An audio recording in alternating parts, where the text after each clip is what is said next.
Hello, rock fans. I was recently watching a YouTube video from Montana Rock Mom. She was slicing open some rocks that she had recently purchased from a dealer in El Paso, Texas. And she left the link to that dealer in her description. So I went ahead and checked out that site and ordered some rocks from them myself. They arrived in short order and I started cutting some of them up and turning them into cabochons.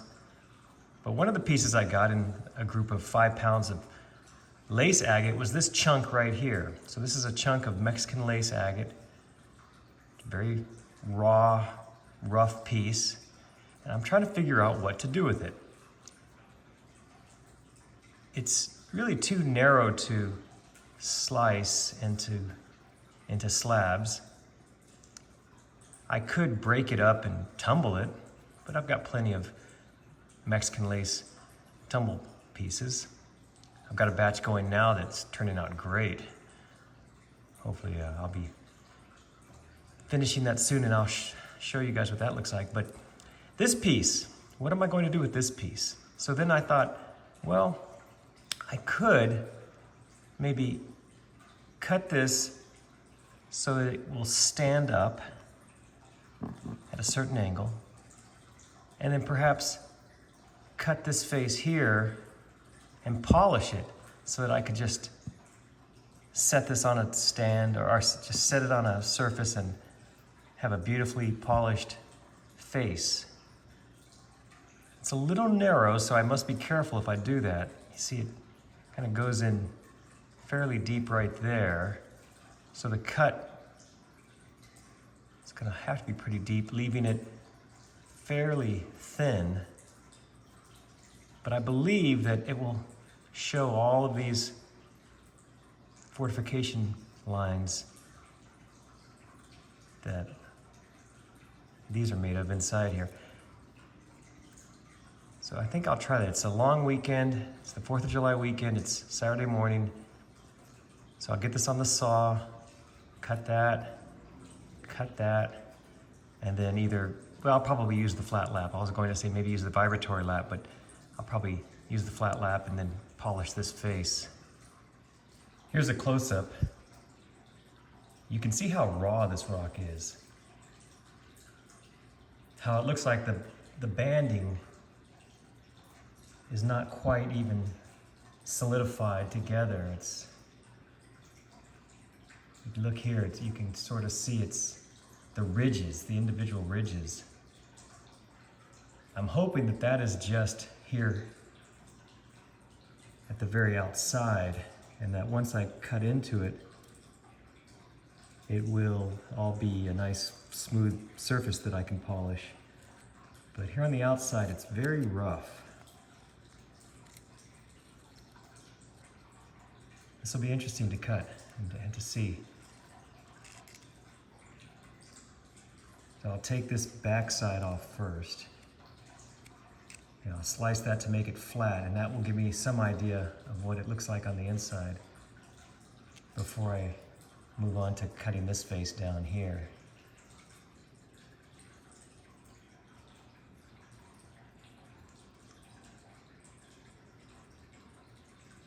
I'm hoping that it is just a stunning face once I cut it open. This will all be left in its state, this raw state, so the back won't be touched. It'll just be this face here, which I hope to get flat and polished, and then of course the bottom, which I may polish as well, but I probably won't. I'll just leave it rough. It's just a stand.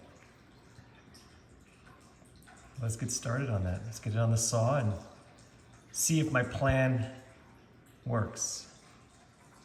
And if you're interested, this is the company that I used.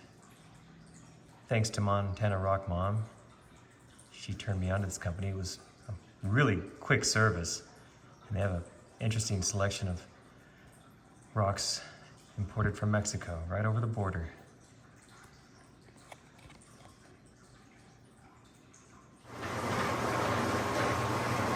Okay, getting ready for that first cut. This is the cut that will allow it to stand on its own, hopefully.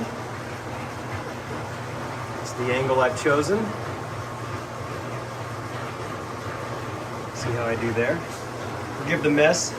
The last thing I cut was tiger iron, which is a very, very, very messy stone to cut.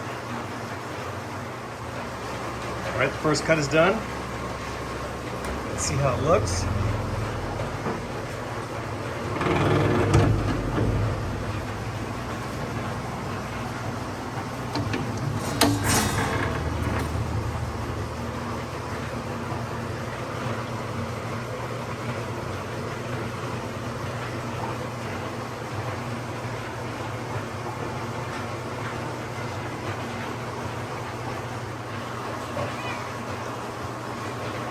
Okay, with this next cut, I hope to make that flat face and still leave enough so that it's not too thin. Hopefully I'm going to cut deep enough that I can get all the way through those deep points. We'll see here in just a few minutes.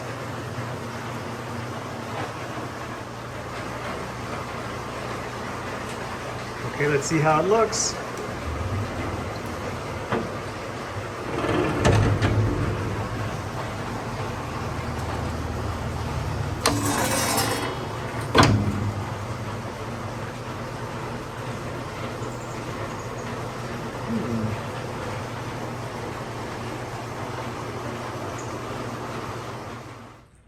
Well, if I'm being honest, I was hoping it would be a little more exciting than this. Here it is cut. You can see how it will stand. And I will still polish it, but I thought it might have more inside here. A lot more crystal than I thought I would see. Lots of banding though. I think that will polish up nicely, but we'll see. There's also this dark area. Not sure, see that may not take much of a polish.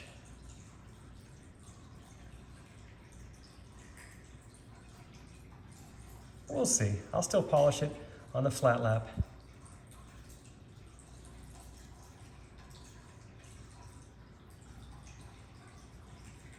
And maybe it'll take a brilliant shine.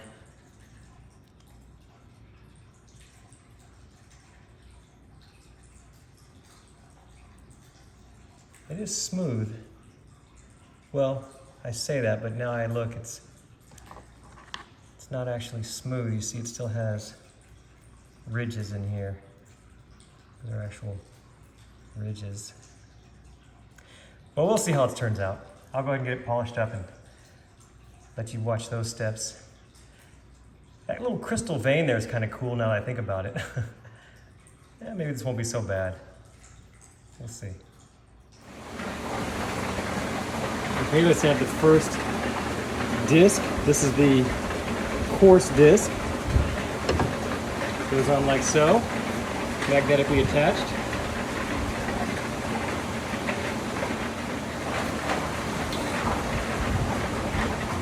Okay, let's fire it up.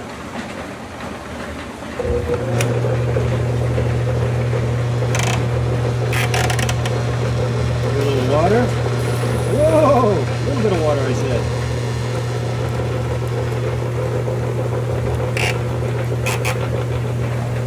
Like so. And now we begin.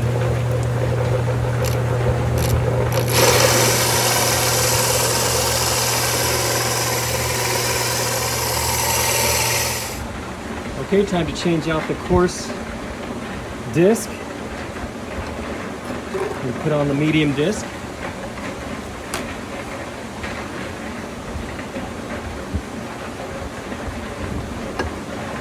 Pretty snazzy. Let's fire it up. Get the water going. Right in there.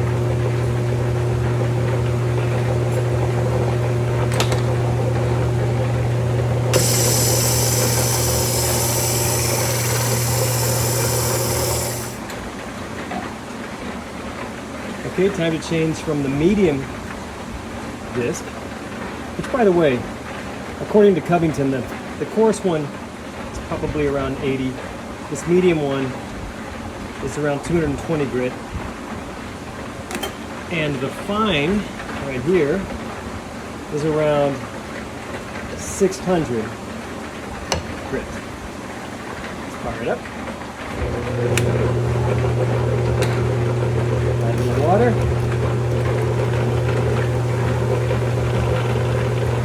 Give it a brush.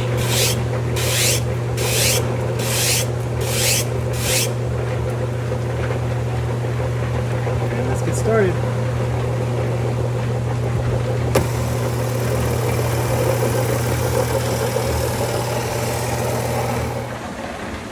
Okay, all done with the 600 grit 10-inch. We're going now to the 1200 grit, just a soft 8-inch. So this is the foam backed. This one's feeling pretty smooth, so it's probably about time to get a new one. But I think there's enough to get through this stone. We'll see.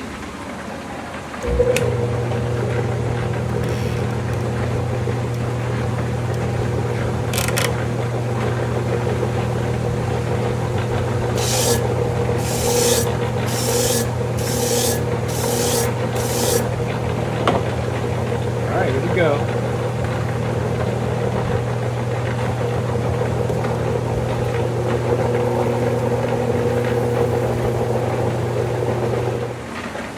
Okay, it's time to move from the 1200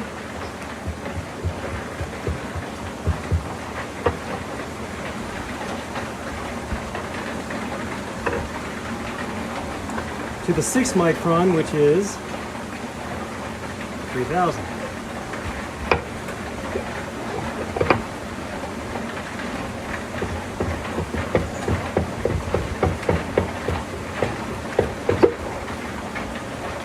Turn it on.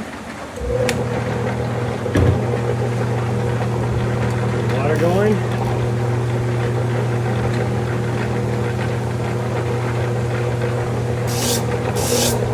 Brush her off a little bit.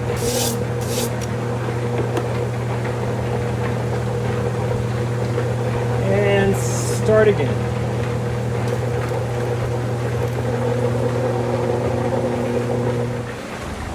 Okay, done with the 3000. Move on to the next one.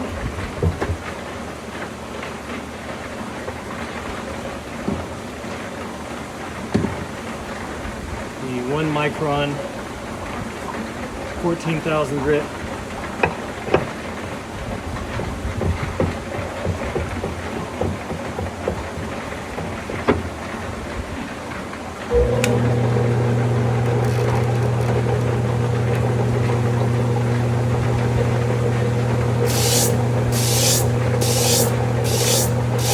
Make sure there's no debris on it. Let's get started.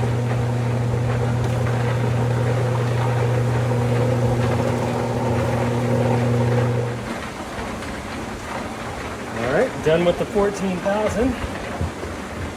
We'll move on to our last wheel, or the last disc, that is.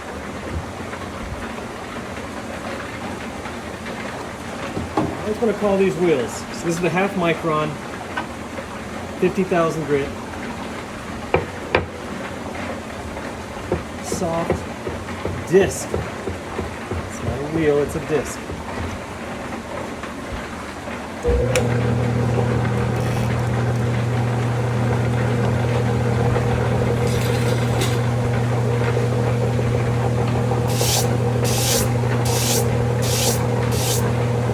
Free from debris,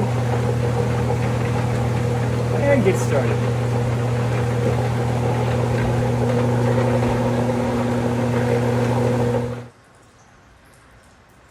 Well, it's all done. I'd be lying if I didn't tell you that I'm not happy with the shine. It's not that it didn't take a good shine. In the spots where it could take a good shine, it did. The chalcedony and the rings. But the rest of it just didn't take a great shine. And then of course there's those dark pockets with the rust colored debris. Doesn't do a whole lot for me. I put a slight polish on the bottom.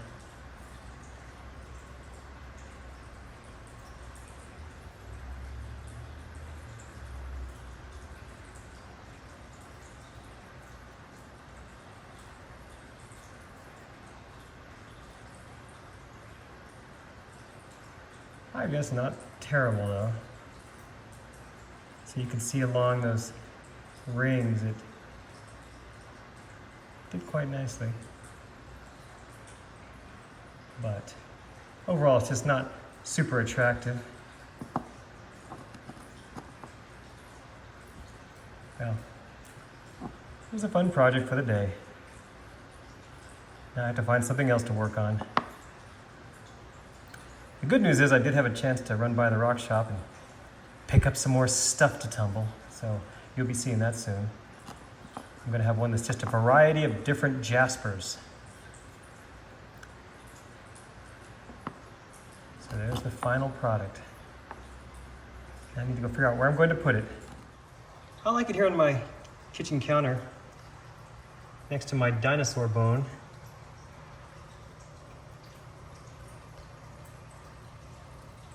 Not picking up any shine with this angle, but maybe the morning sun. Maybe not. Maybe that's a bad angle, huh? I don't know. Not picking up any shine anywhere. Dino bone does. A little bit. Dino bone doesn't take a super sharp polish. If you've ever tumbled it, you know, but this should have. All right, this is the last of it, I promise, and I'll end this video. See, it does take a shine. That's the sun. So at least with the sun, it reflects. Yeah, anyway, thank you again for watching. Hope you enjoyed this.